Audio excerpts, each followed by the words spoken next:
किस्मत से ना भागे दे, राखे बचा के करो ना चरना लागे दे।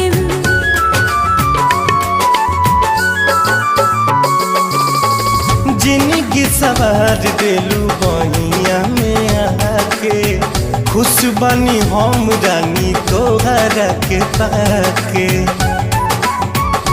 बड़ो लाखों में सजान हमार तान मान धान, हम बानी तोहर चंदा तू चकोर बड़ा हो।